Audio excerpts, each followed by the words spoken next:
दोस्तों, भारत की अर्थव्यवस्था में कृषि खासकर धान का फसल बहुत ही महत्वपूर्ण भूमिका निभाता है। कृषि हमारे आर्थिक, सामाजिक और आध्यात्मिक विकास का माध्यम है। दोस्तों, यह बात एकदम सही है कि छत्तीसगढ़ ही नहीं, पूरे भारत के लोग कृषि को एक उत्सव या कह त्योहार के रूप में मनाते आ रहे हैं।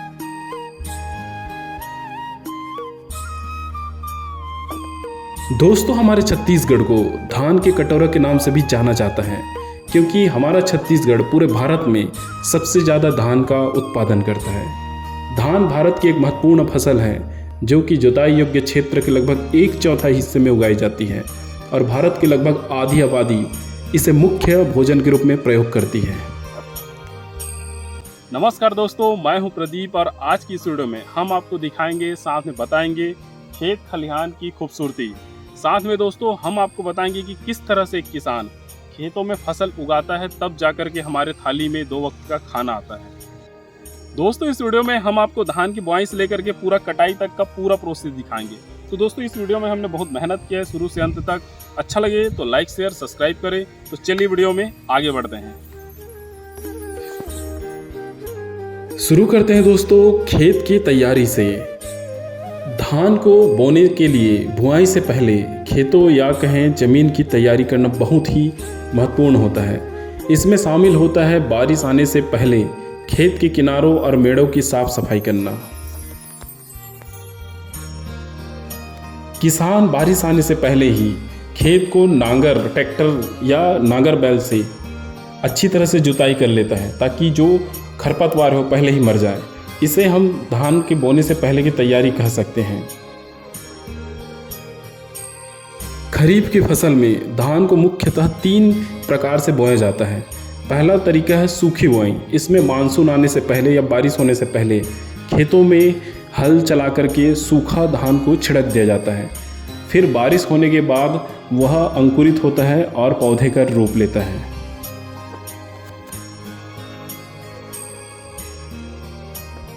बात करें दोस्तों धान बोने की दूसरी विधि के बारे में, तो इसमें हम क्या करते हैं, जो मानसून की पानी होती है या फिर जो भी जल स्रोत की पानी है, उसे खेतों में अच्छी तरह से भर दिया जाता है और ट्रैक्टर या फिर हल के माध्यम से खेत को अच्छी तरह से पिलपिला बना दिया जाता है मिट्टी को, ताकि उसमें से अंकुरन अच्छे से हो सके।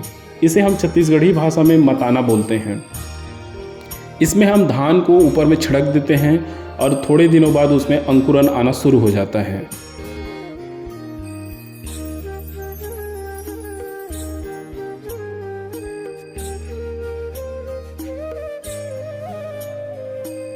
चलिए अब बात करते हैं धान बोने की तीसरी विधि में। इसमें हम क्या करते हैं कि पहले ही किसी जगह पर बोए हुए धान के छोटे छोटे पौधों को अच्छे से मताए हुए खेत में ला करके रोपा जाता है। इसे रोपनी विधि भी कहा जाता है।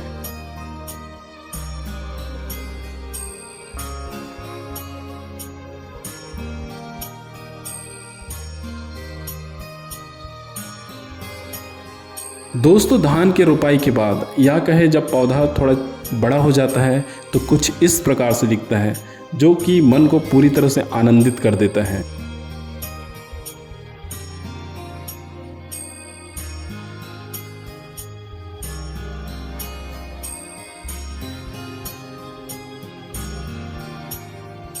दोस्तों, जैसे कि आप देख रहे हैं कि धान की विभिन्न प्रकार से बुआई अब पूर्ण हो गई है। इसके बाद हमें ध्यान देना पड़ता है धान की या फिर फसल की सिंचाई की।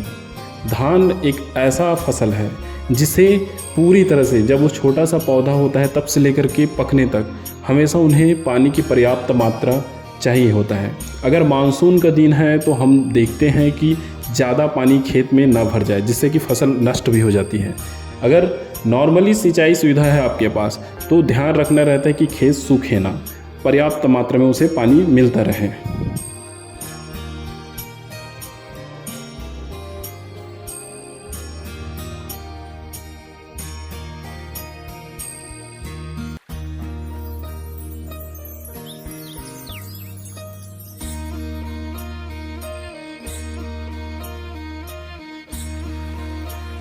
दोस्तों, हम सिंचाई की बात तो कर चुके हैं। अब हम बात करते हैं उर्वरक प्रबंधन की, कि किस प्रकार से हम खेतों में या कहें धान की फसल को कौन सा उर्वरक डालते हैं।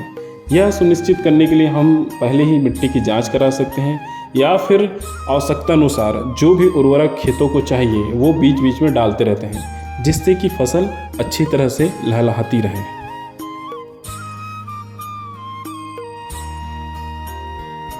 दोस्तों, आजकल मार्केट से जो रासायनिक उर्वरक होते हैं वो मिट्टी के लिए और फसल के ज़्यादा हानिकारक होते हैं, तो कोशिश करें कि जैविक खाद का ज़्यादा से ज़्यादा प्रयोग करें।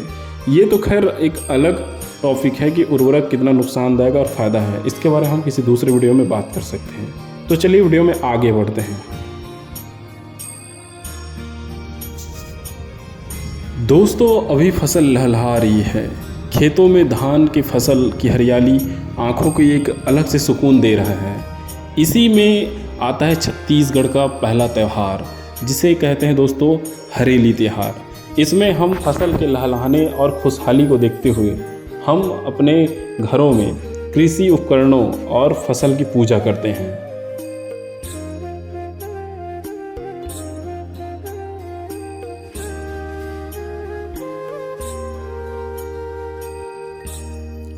दोस्तों, अब बात करते हैं कृषि का एक मुख्य भाग की, जिसे कहते हैं हम निदाई। निदाई एक ऐसा प्रक्रिया होता है दोस्तों, जिसमें खेतों में जो धान के फसल होते हैं उनके बीच बीच में बहुत तरह के खरपतवार उग जाते हैं, जिसे निकालना बहुत ज़रूरी होता है। अगर हम इसे नहीं निकालते हैं तो ये बड़ा होकर के धान के पौधों को नुकसान पहुंचाते हैं और जो पोषक तत्व धान को मिलना रहता है वो खुद खींच लेते हैं। तो इस प्रक्रिया को हम छत्तीसगढ़ी भाषा में कहते हैं दोस्तों निदाई कोड़ाई।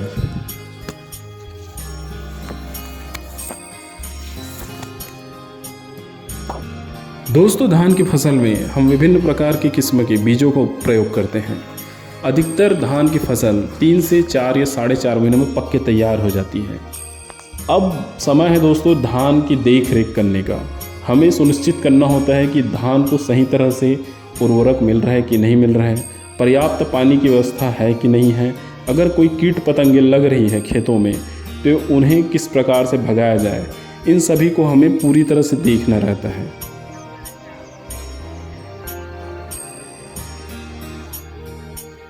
दोस्तों, जैसे जैसे दिन बीतता जाता है या समय निकलता जाता है, लगभग 2 से 2.5 महीने का जब फसल हो जाता है तो धानों में बालियां आनी शुरू हो जाती हैं और इन बालियों में हल्का हल्का एक धान का जो दूध है वो भरना शुरू हो जाता है।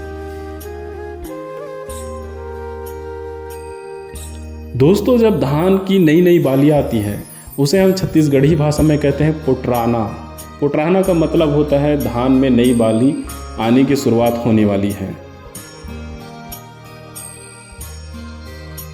और जब ये धान की बालियों में दूध भराना शुरू हो जाता है और थोड़ा थोड़ा पकना शुरू होता है तो इस प्रक्रिया को हम छत्तीसगढ़ी में कहते हैं दोस्तों चौराना, मतलब चावल बनना शुरू हो गया है। इसी से जब ये धीरे धीरे और समय लेगा, जब 3 से 3.5 महीने या का हो जाएगा धान, तो ये पूरी तरह से लगभग पक जाता है। तो धान कुछ इस प्रकार से दिखता है।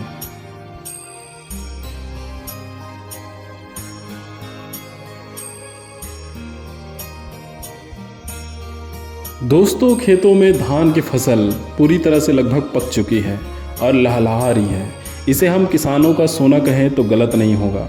एक किसान होता है या जो किसान घर के बेटे या बच्चे या कोई भी व्यक्ति होता है, उनके लिए सबसे खुशी का पल होता है, क्योंकि वो छोटे से अंकुरित होते हुए धान को देखते देखते आज 3-3.5 महीने में पूरी तरह से जब धान के पके हुए फसल को देखते हैं तो उनकी खुशी का मानो ठिकाना नहीं होता है। उन्हें ऐसा लगता है जैसे एक छोटा सा बच्चा अब बड़ा हो गया है।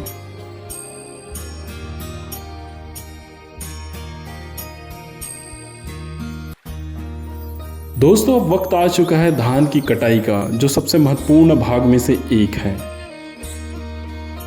इस आधुनिक ज़माने में धान की कटाई की बहुत सारी विधियां आ चुकी हैं, जैसे हार्वेस्टर से, थ्रेसर से, पर परंपरागत हम धान को हंसिया कहे जाने वाले औजार से काटते हैं। दोस्तों, ये है वो औजार जिससे कि बेसिकली धान की कटाई की जाती है। इसे आम भाषा में, बोलचाल की भाषा में हंसिया के नाम से पुकारा जाता है या हंसिया के नाम से जाना जाता है। जब आप हाथ से कटाई करते हैं धान की या फसल की, तो इसी का प्रयोग किया जाता है काटने के लिए। दोस्तों जैसे कि आप देख रहे हैं कि हंसिया से धान को मजदूर काट रहे हैं या कहे किसान काट रहे हैं, फिर उसका छोटा छोटा एक बंडल बनाया जाता है जिसे बैलगाड़ी ट्रैक्टर जैसे भी हो उसे भर करके घर में लाया जाता है और उसकी मिजाई किया करके धान के बीज को अलग किया जाता है।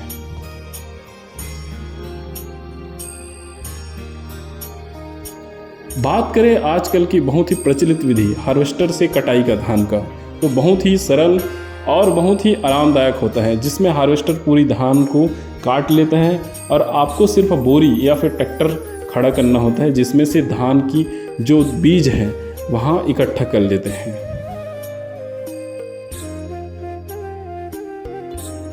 धान की मिंजाई या कहें कटाई के उपरांत जो पलारी या कहें हम छत्तीसगढ़ी में कहते हैं पैरा जो बचता है उसे हम घर में ले आते हैं, ताकि जो घर में जो पशुएं हैं गाय भैंस उनको खिलाने के लिए यह काम आता है। दोस्तों ये है आपके सामने किसानों का सोना। जब ये धान की बालियाँ या कह बीज किसान के घर में आता है तो किसानों की खुशी का ठिकाना नहीं रह जाता है। यह सबसे खुशी का पल होता है।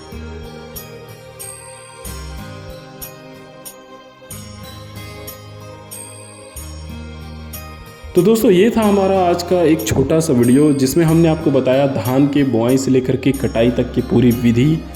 आशा है आपको हमारा यह वीडियो पसंद आया होगा। पसंद आया हो तो दोस्तों लाइक शेयर सब्सक्राइब जरूर करें। इसी वाक्य के साथ दोस्तों मैं आपको दूसरे वीडियो में मिलूँगा। तब तक के लिए जय जवान, जय किसान, जय हिंद, जय छत्तीसगढ़।